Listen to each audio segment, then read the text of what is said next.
Polish-Australian Business Forum presents Unity. Stories about us.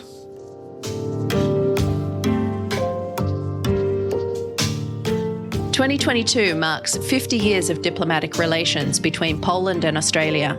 I am Leonie Tillman, and I'll be interviewing 10 notable Australians of Polish heritage across business, science and the arts about their stories. We now invite you to celebrate our unity, stories about us.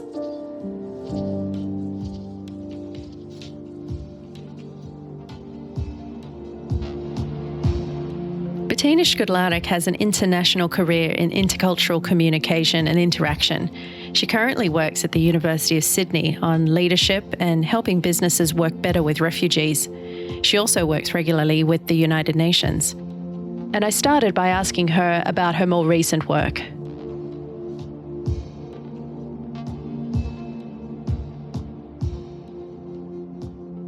I worked a lot with expatriates.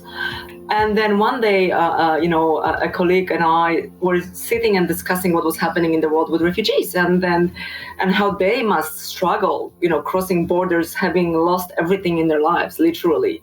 And we kind of decided, what has management, so far done about it? And then let's have a look. And we were shocked to see that there was literally nothing.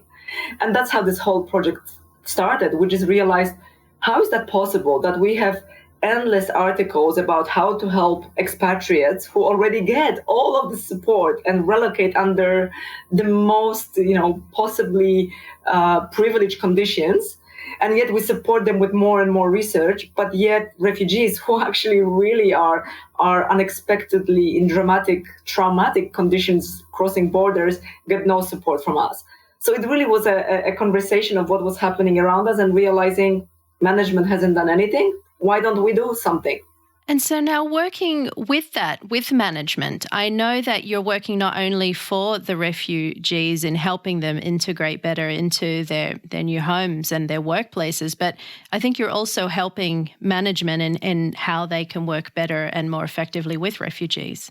Can you tell us how it goes both ways? So that's indeed a very good point, because what we realized also while entering this field of research is that a lot of other fields have documented the rather negative experiences of refugees who try to enter workforce in their new home country.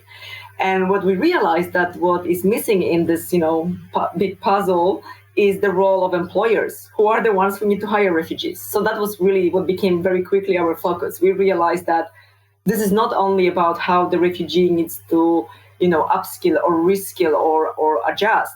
It's about employers and how they approach this process and what their perspective is and experiences. So that's how we started. We got the Australian government to actually commission a piece of research to really understand the employer's perspective. And what we found, which was for us really fascinating, is that those employers who haven't hired refugees estimated every single challenge as way more difficult to overcome than actually those who did it. So those who hired realized, I thought it would be difficult, but it wasn't. So that was the interesting finding, to show that it's not challenging to work with refugees and that they are an amazing contribution to your organization on so many levels. And that's where, our attention always has been on engagement of employers as opposed to on refugees. We think other fields have dealt really well with that. Betina also works with the United Nations Alliance of Civilizations, and in coordination with the BMW Group, they created the Intercultural Innovation Awards, working with grassroots organizations and building greater intercultural dialogue. So last year, one of the last year's project was indeed a project on refugees, but many of them could be, about any form of intercultural dialogue. This year, for example, I've been helping to select the shortlist, the finalists.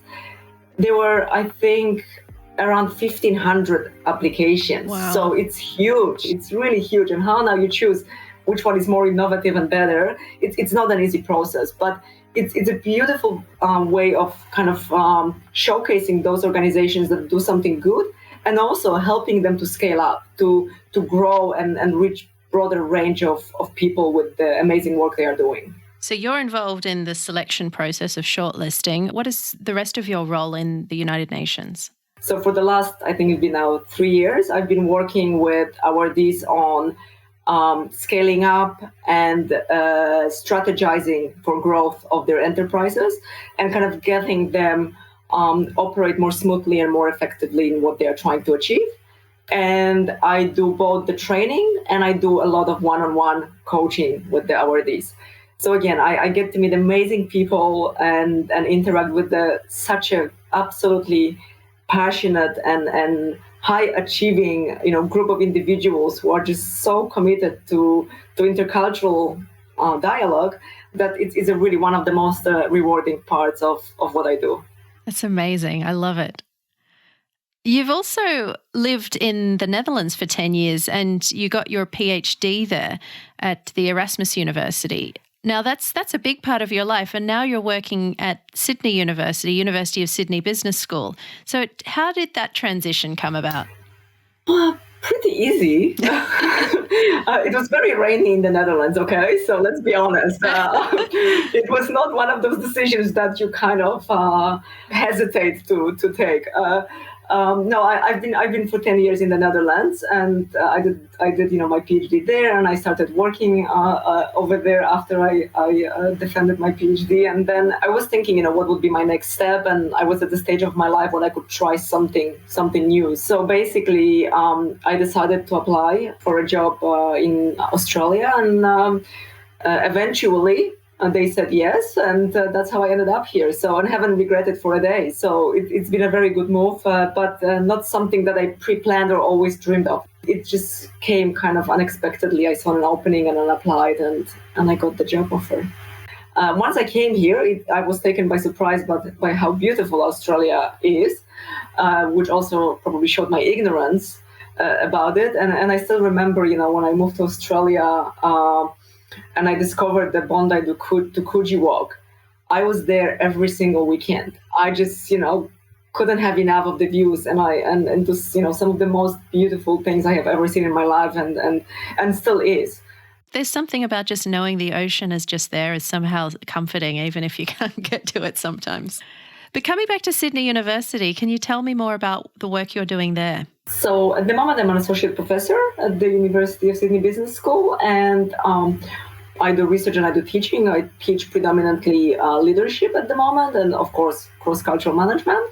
And I also run our flagship program, Master of Management. So it's one of those rather boutique program for students who want to achieve something amazing, something bigger. And we only take about 50 handpicked students each term.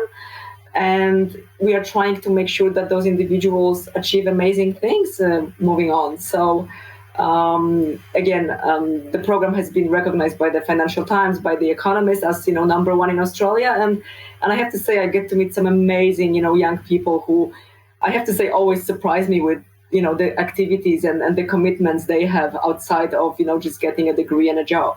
Have you got any examples that you can share with me about that? Absolutely. So some of our students have co-founded an organization that supports homeless people in Australia. And, they started small in Sydney, and now they are in several big cities all over the country.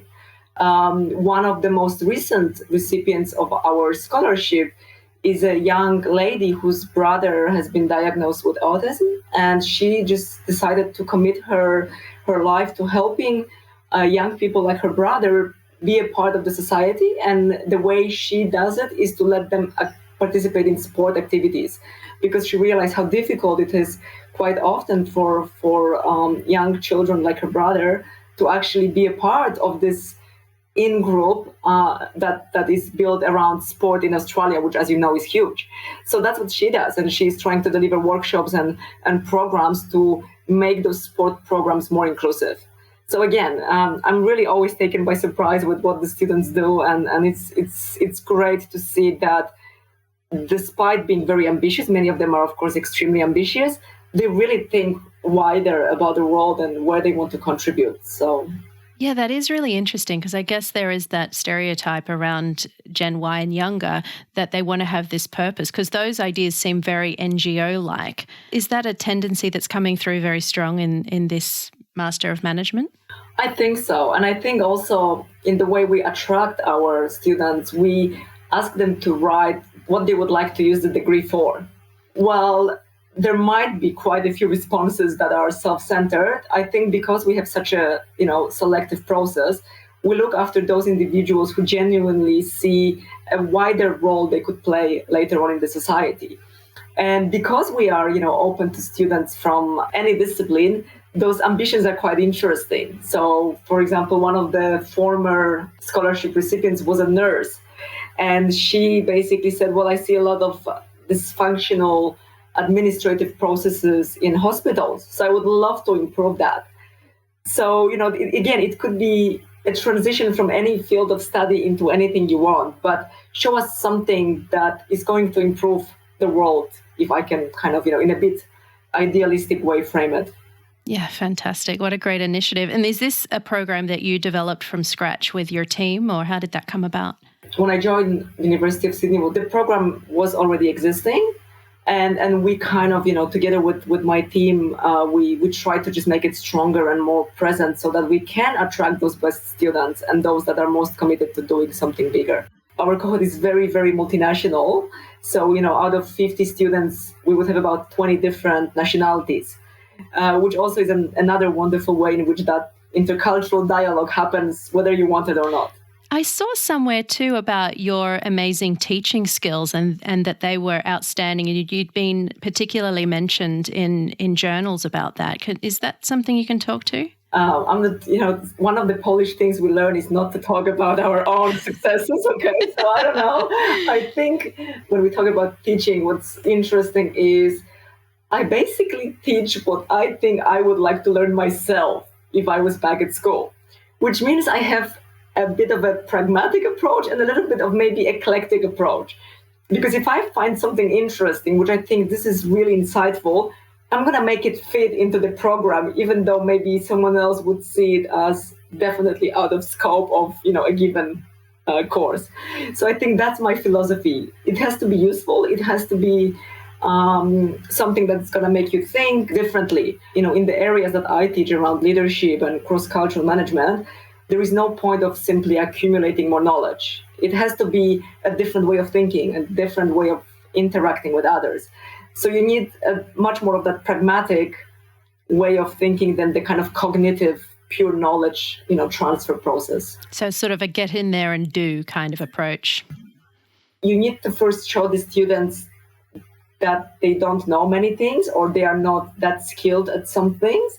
So a big part of my learning, of my teaching is also kind of tricking the students into showing them that I know you thought you would be amazing at that, but look, you are not. So let's learn together.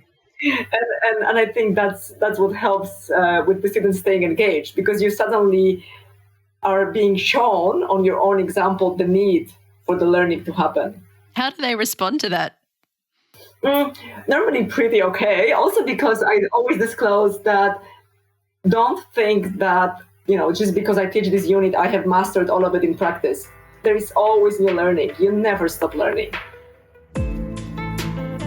As part of her academic life, Betina has published many academic papers, but she's also got a background in journalism and has written articles for the Sydney Morning Herald, the Australian, and even the Wall Street Journal. I ask her what she's writing about in this more public space. Quite often, again, something that I feel passionate about. So if I think about those articles that you mentioned, one of them is about teaching and about how we can have greater impact teaching leadership exactly by evoking more emotions, by evoking more the kind of engagement that we need, as opposed to telling people these are the leadership skills that you need. And the Sydney Morning Herald was all about inclusion and all about diversity. So I think quite often if I decide to write an opinion piece, it's mostly because something has been bothering me and I would like to, or something I find exciting and I just want to make sure that I share it. Going back to Poland and your transition via the Netherlands to Australia, can you tell us a little bit more about growing up in Poland? Well, I have been born and spent 20 something years of my life in one place, in this city called Mysłowice, which many Polish people would know because a band called Mysłowice became quite famous at the time when I was growing up in the area. In fact, the lead singer of the band was living in the block of flats opposite mine. So, before nobody would have ever heard of Mysłowice because of the band. Everyone now does at least know the name. And my mom was working. The area I come from used to be a coal mine industry space. So my mom was working actually as a technician in a coal mine, while my dad was a teacher. Is that what sort of inspired you to go out and discover the world and go to the Netherlands? Did you leave Poland for the Netherlands, or was there another journey in that? So what happened in the time when I was growing up, the coal mine industry collapsed, and that had tremendous consequences for the whole area, because the area has been literally built around the coal mining. And then when that fell apart, many of those people who spend their lives working and being even educated to be coal miners, they had nothing to do. So that had quite a negative impact on the region. And I think my mom always was kind of seeing that the opportunities were not there. And she always wanted me to explore what's better elsewhere. And I think that way of being brought up, of having a lot of freedom to explore, made me feel like I can explore a lot of parts of the world and still be connected to my mom back in Poland. So I think that's how I wasn't driven away from Poland. Neither I was attracted in any way to the Netherlands. It was all a coincidence, by the way, linked to intercultural communication, if you were to ask. But it was really a coincidence. It wasn't something that I pre-planned. So the link to the Netherlands was through a lot of the research that was being done on intercultural communication there? The link to the Netherlands is quite funny and has a Polish element to it.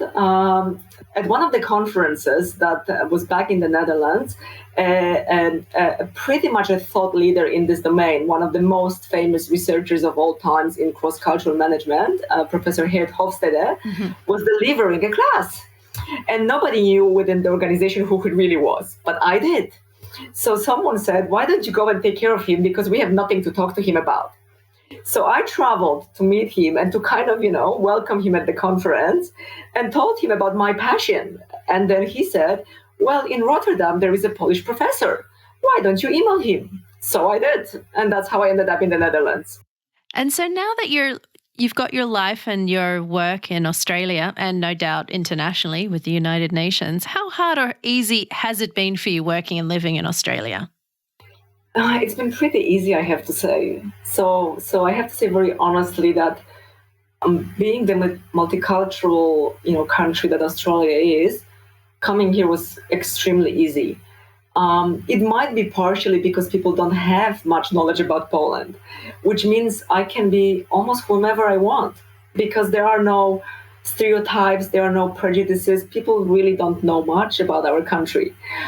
So there is a freedom that I have that probably I didn't have that much back in the Netherlands. So, the experiences so far have been very good.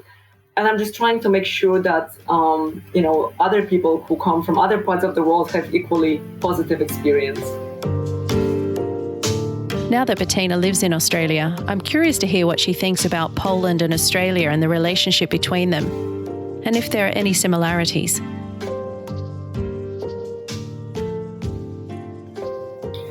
I'm sure that there is a lot of similarity. I think, there is so much kind of, in some way, welcomeness, if I can create a new word now, the openness to welcome another person in your lives that I see similar between Poland and Australia. But I think there are also quite a few differences. And it gets me reflect where they come from now that I'm doing homeschooling with my kids. Because what I noticed is that every single week we have several pieces on indigenous people and their history and their lives, and that notion of reconciliation is so present, and it kind of creates this attitude, from the sides of the children and their understanding and the connection, which is quite special. And it kind of made me look back at what I was learning at school and realize that a lot of what I was learning was about how we were the victims and how we were the heroes who continuously had to fight for our freedom. And I thought that element of, we were on one hand continuously attacked from literally all the sides of all the borders, and that fact that we never gave up is another part which is fed very strongly through education, whether it's history or literature, you name it, it's there. So I thought that this is interesting, the kind of reconciliation and finding peace with others versus, no, we are strong and we survive all those centuries. It must have a huge impact on us, whether we want it or not. So that was something that really made me, during this homeschooling, think about the similarities, and differences in what we give to young people at those early stages. What sort of impact do you think that's having on your son? I think he's very much more open to diversity because he's exposed to it so much more from so many different directions. And it makes him understand that, someone did something wrong before. And while it wasn't him, he can make it better now.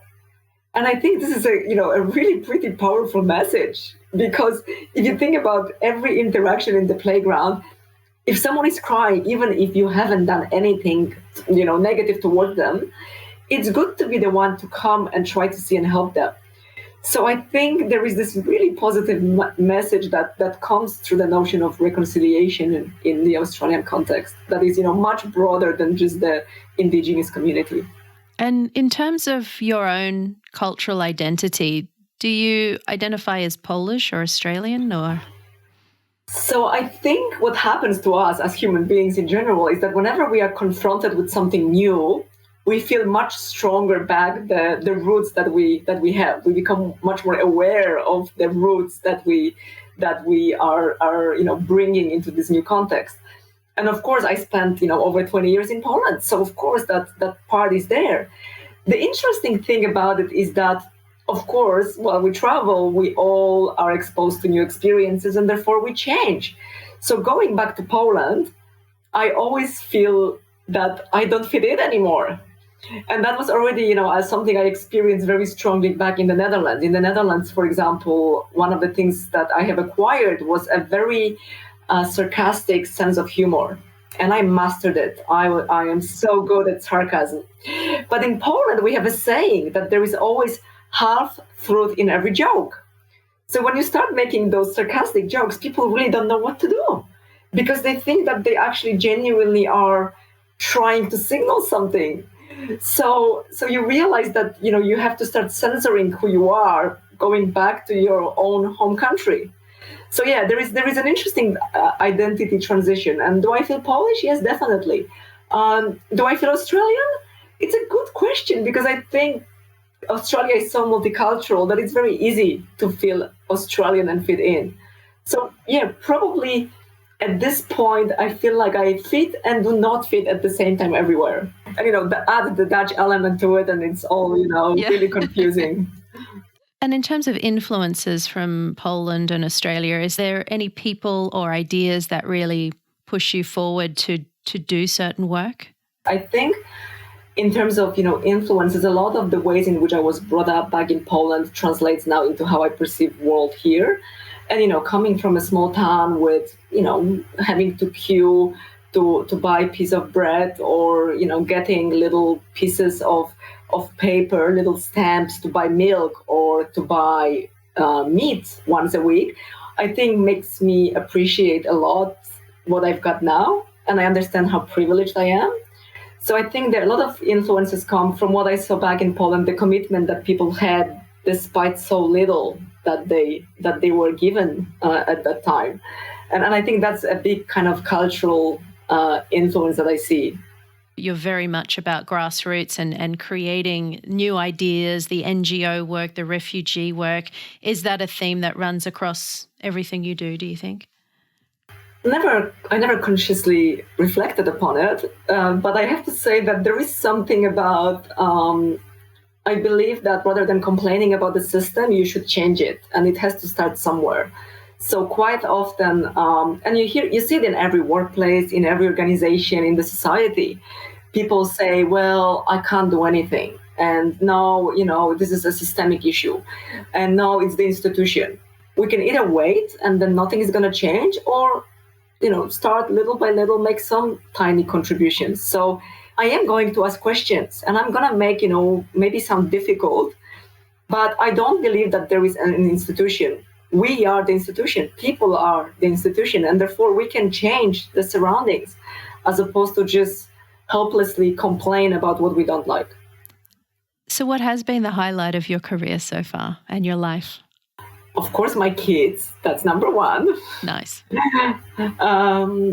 At the same time, every time I work with, for example, the UN and the BMW Group awardees, and I see the amazing work they are doing, I kind of feel like I would like to go there in some way. So the highlight is always interacting with them and getting this new level of energy and inspiration from those people who are changing the world very unexpectedly in ways that is so powerful. And I feel very, very privileged to have opportunity to work with them. And I don't think they believe me when I say that to them, but it's such a highlight to meet people again from all different parts of the world and hearing their stories and having teeny tiny part in what they are doing. So with that in mind, is there one key objective that you'd like to solve in this world? I think I'm trying to see where there is an opportunity to make some impact. And if there is one, I grab it. I don't think there is one kind of defined objective. I think whenever I see that there is a need and an opportunity to do something positive, I would like to be a part of it. So who knows where, if we get to talk 10 years from now, who knows where I'm going to be. Betina, thank you so much. Is there anything else you'd like to share with us about your life and career so far? Again, looking back at my childhood in Poland and the life there and where I am now, I have to pinch myself quite often. And I literally kind of almost do it whenever I pass, the opera house, thinking that I never could have imagined that that's where I would end up. But at the same time, I really think that it's never been a pre-planned strategy. But if you open up for unexpected, you might end up in really amazing places. So Poland gave me a little bit of that, the challenge in Poland, of that opportunity of there is always something out there to explore. And because of the education that I was given and the access to education that I was given, I am where I am today. So I think that's something I really appreciate about Poland, that people had, regardless of their financial and other background, had an equal start into the future. You've got an amazing fascination and curiosity about the world, and I think that's incredibly inspiring, and it's a great message to pass to other people. Betina, thanks very much for your words today. Well, thank you, Leonie. It was a wonderful opportunity and privilege to talk about myself for such a long time.